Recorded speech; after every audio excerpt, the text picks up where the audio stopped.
let's take a look at the notes for Chapter 9. In Chapter 9, we will look into confidence intervals. A confidence interval consists of a point estimate plus minus a specific margin of error.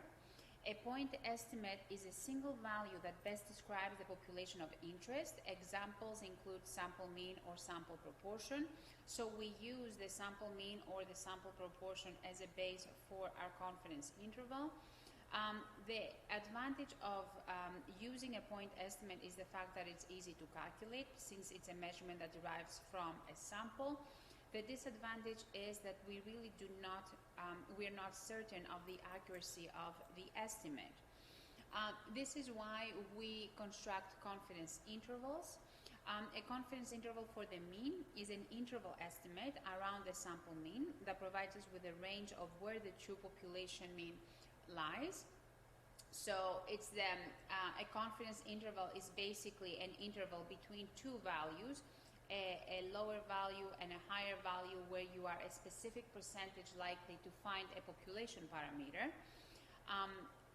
A confidence level is defined as the probability that the interval estimate will include the population parameter of interest, such as the mean or the proportion. The confidence interval for the mean has an upper limit and a lower limit that describe the range where we have some degree of confidence that the actual population mean lies.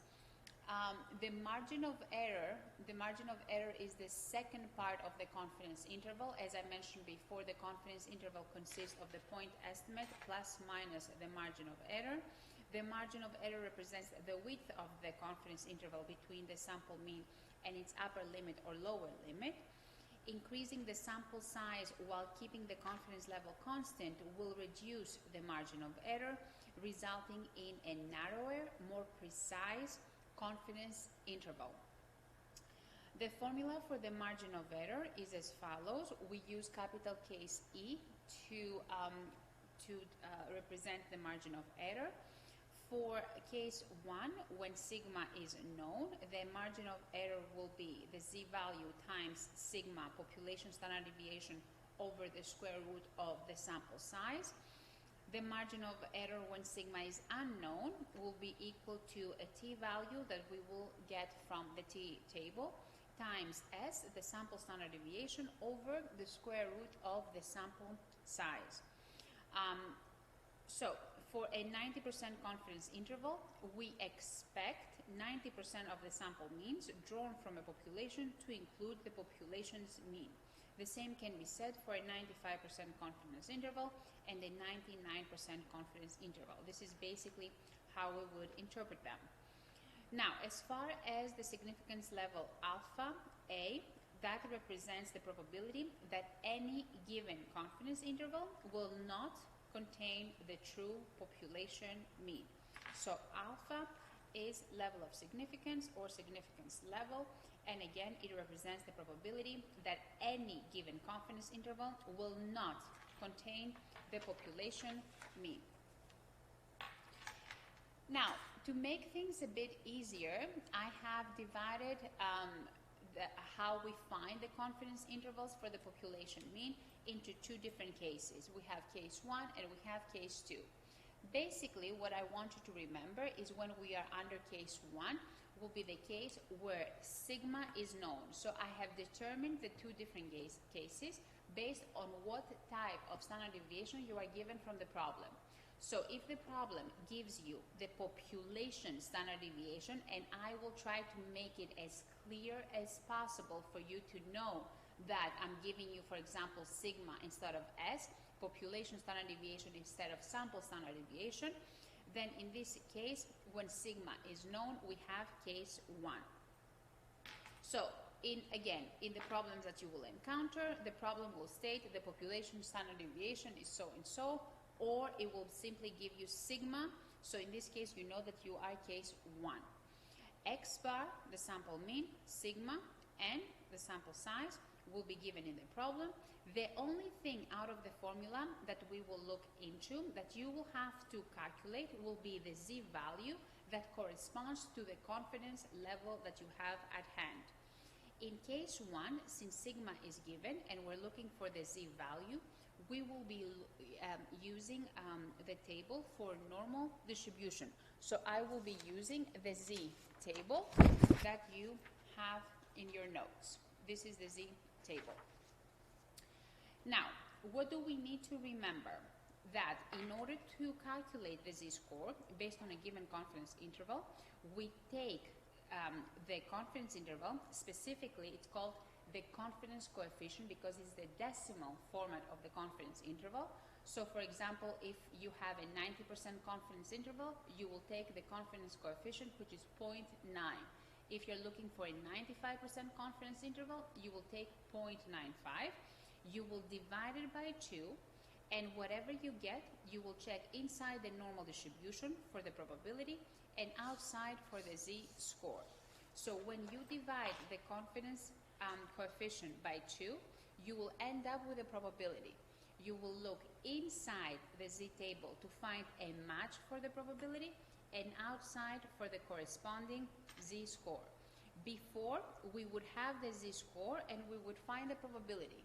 Now it's the other way around. We have the probability and we're looking for the matching z-score. You will be trying to find a match for the probability that you have, but in the cases that you do not have a match, you will go for the closest possible probability. If you have either above or below, if you have two probabilities that have the same closest distance, you will have to calculate the average of their corresponding z values for the z-score. And we will look into examples. So for example, I want to calculate the z-score that corresponds to a 90% confidence interval. We take the confidence coefficient, 0.9, we divide it by 2, this will give me a 0.450. You go to your table and you try to find a probability that's 0.4500. We do not have a match, however, you have two probabilities, I don't know if you can see it over here, that have the same closest distance to 0.4500. You have 0.4495 and 0.4505. So what you will need to do is take the corresponding z values and find their average. 1.64 plus 1.65 divided by 2. Let me adjust your screen.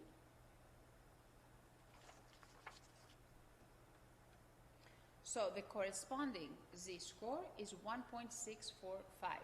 You do have a slide with the corresponding z-scores based on the most common confidence intervals, but in case 1, I can give you any confidence interval. If you understand the way that you have to go about finding the z-score, you should have no problem whatsoever. The next example, calculate the z-score for a 95% confidence interval, 0.95 divided by 2, 0.475. If you check your table, you will see that we have an exact match. 0.475 is right here. It's an exact match, and this probability corresponds to a z-score of 1.96. 1.96. So your z-score will be 1.96. Calculate the z-score for a 98% confidence interval, 0.98 divided by 2, 0.49. And by checking the table, the corresponding z-score will be 2.33.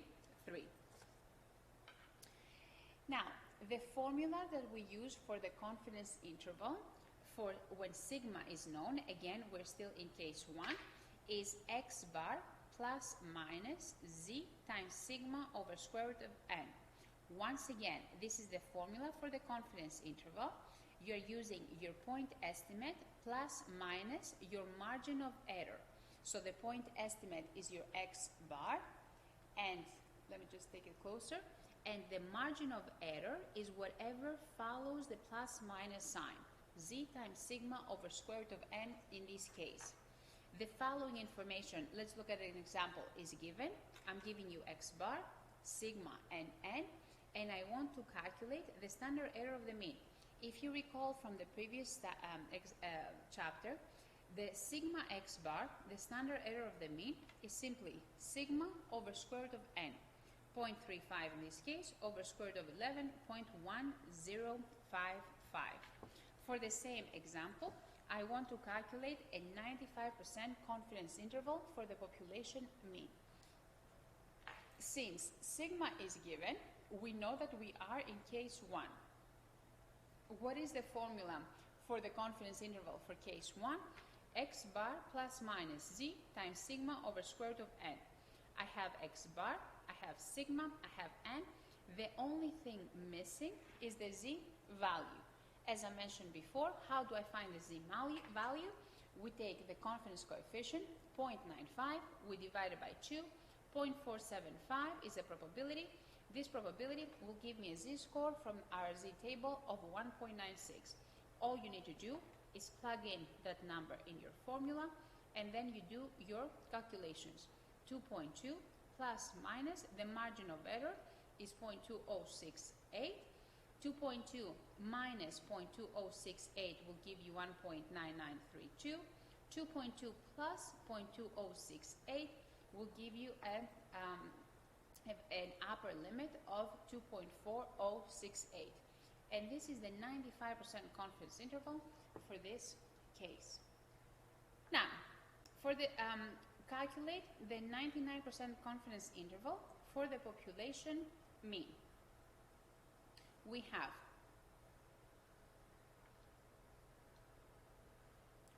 we change the confidence interval, so that means your z value will change.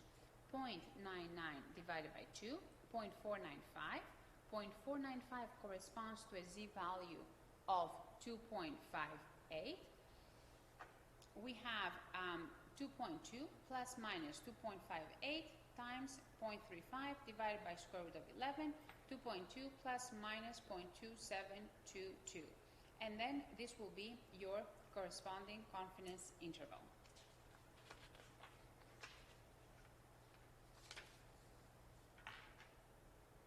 Another example. The following information is given. X bar is 82, sigma is 6, n is equal to 36. I want to calculate the standard error of the mean. Standard error of the mean is sigma over square root of n. This will give me 1. I want to find the same problem, the 95% confidence interval for the population mean. Since sigma is given, that means I have case 1. Case 1, x bar plus minus z times sigma over square root of n.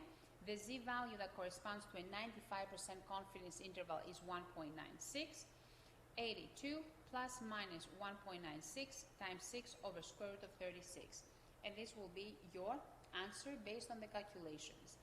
If I asked from you to calculate the margin of error, then the margin of error for a 95% confidence interval would be 1.96. Same problem, I'm changing the confidence interval, 98%. 98%, 0.98 divided by 2, 0.49. The z value is 1.49.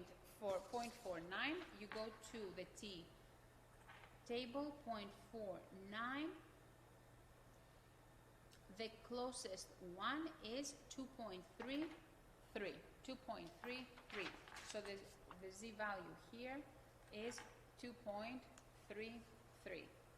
As a result, we plug in all the numbers in our formula, and this is the answer that you should receive.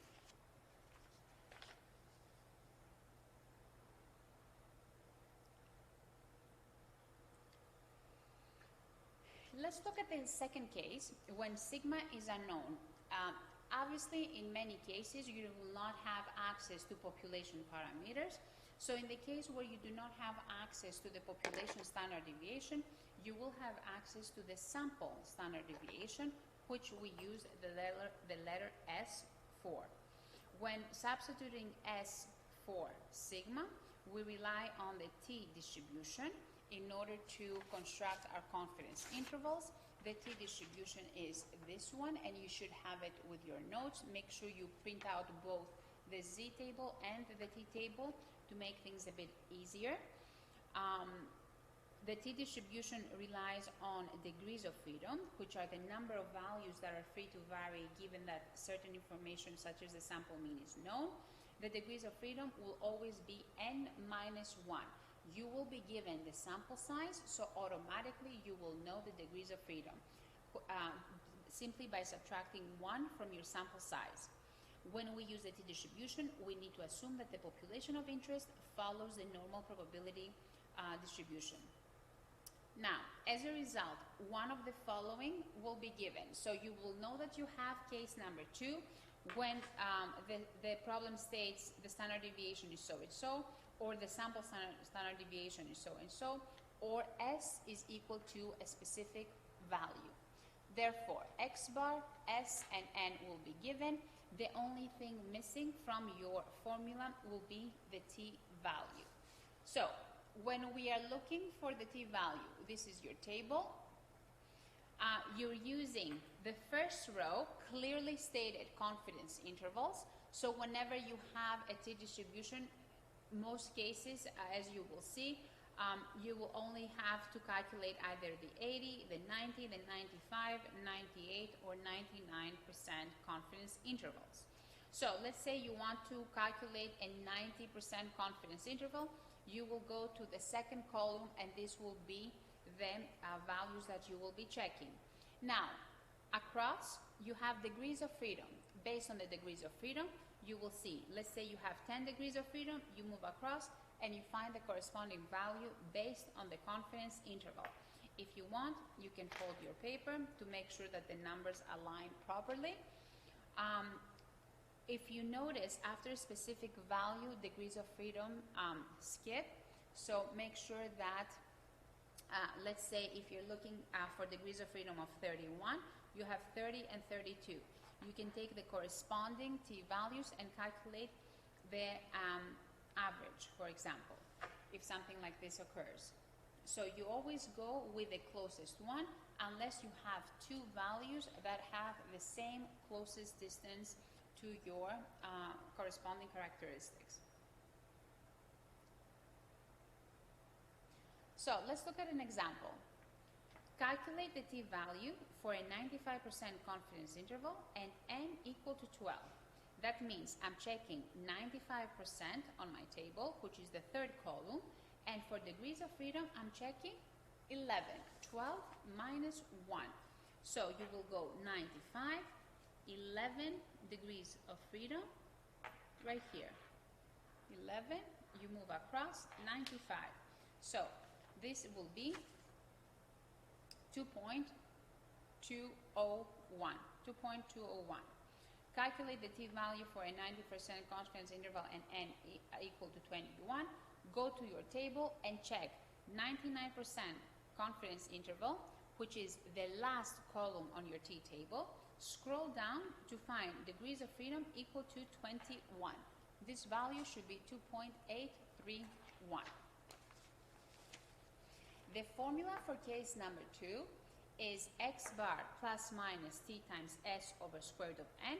It's really the same formula as in case 1. Instead of z, we have t value. Instead of sigma, we have the s in the formula. So for example, you have the following information is given: x bar 25, s 8, n equal to 16. Calculate the standard error of the mean. The standard error of the mean is s over square root of n. In this case is equal to 2. Calculate the 95% confidence interval for the population mean. In this case, we have to utilize the whole formula: x bar plus minus t over s divided by square root of n. We know the standard error of the mean. We know x bar. The only thing missing is the t-value. How do I find the t-value? I use the t-table. To use the t-table, we need the confidence interval, which is 95%, and we need degrees of freedom. Degrees of freedom, we find them from the sample size. Sample size is 16 minus 1, 15. So you go to your table and you look up 95 and 15. Wherever these two meet, once again, use a ruler, fold your paper, anything that's easier for you. 2.131 will be your t-value. You simply plug it in your formula and you find the confidence interval. You also have an additional confidence interval here. We're switching the confidence interval. That means you will have a different t value. You plug it in and you do your calculations.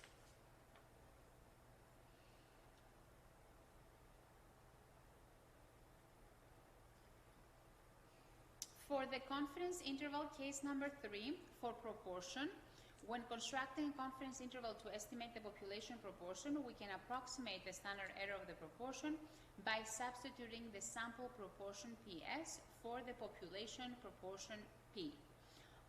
Proportion data follow the binomial distribution, which can be approximated by using the normal distribution when n times p is greater or equal to 5 and n times 1 minus p, its complement, is greater or equal to 5.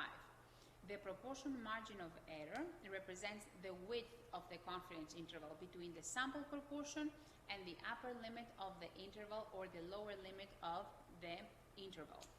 Now, the formula for the standard error of the proportion is the square root of PS times 1 minus PS over n, and the formula for the confidence interval is PS plus minus the z value times the standard error of the proportion.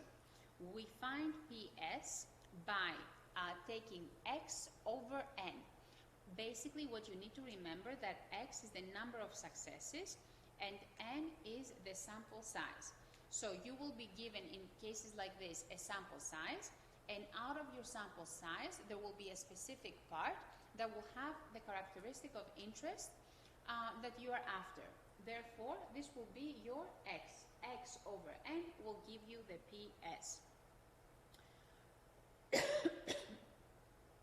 Now, if you were to use the formula, the z value, to find the z value, you do the exact same steps as we did in step 1. That means you take your confidence interval, your confidence coefficient, I should say, you divide it by 2, and you check your z table. However, an easier way to find the confidence interval for the proportion is by using our graphing calculators. So let's see how we're going to be doing this. It's a lot faster.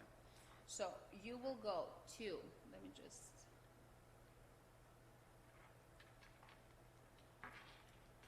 second, stat, oops, second stat, stat, text, sorry, there you go, stat, text, you want to make sure you scroll here, and then you scroll down to A. 1 prop Z interval. You have X, N, and confidence level. All that information will be given to you. All you need to do is enter your X, the number of successes, your sample size, your N, and the confidence level. If you're looking for the 95% confidence interval, you enter the confidence coefficient, 0.99, always the decimal format. And you hit calculate, and whatever you have on the top, this will be your confidence level for the confidence interval for the proportion based on whatever value you have. Let's look at this example. We have selected 50 students, 35 of them have registered for 5 classes. Calculate the standard error of the proportion. Since I'm looking for part of the formula, that is the standard error of the proportion, I cannot use the graphing calculator, so I have to do it manually. We have n to be equal to 50, and we have x to be equal to 35. That means we need to calculate PS by doing x over n, 35 over 50, which is going to be 0.7. The standard error of the proportion will be square root of PS times 1 minus PS over n. That means 0.7 times 1 minus 0.7, this is going to be 0.3, over 50, which is your sample size. And by doing the calculations, you know that the standard error of the proportion will be 0.0648. Calculate the 95% confidence interval for the population proportion. This is where you use the whole formula. The whole formula PS plus minus Z times the standard error of the proportion. We find the z-value, same process as we did in case 1. For a 95% confidence interval, the z-value is 1.96. We plug in the numbers, and this is the entry that we find, the confidence level that we find. Now, if we were to use our graphing calculator,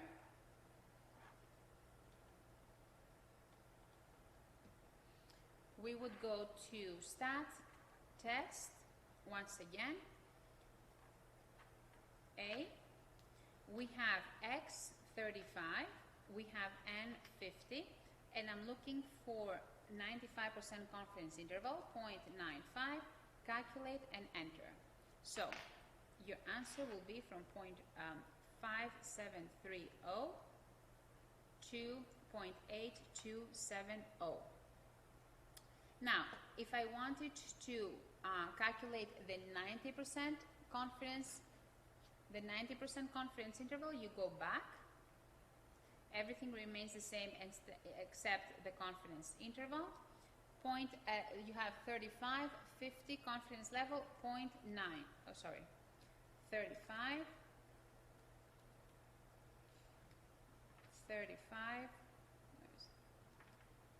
50, 0.9, calculate and enter.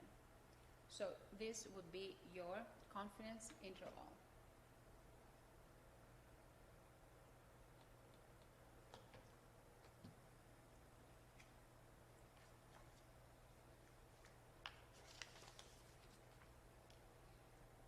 And this concludes the notes for chapter 9.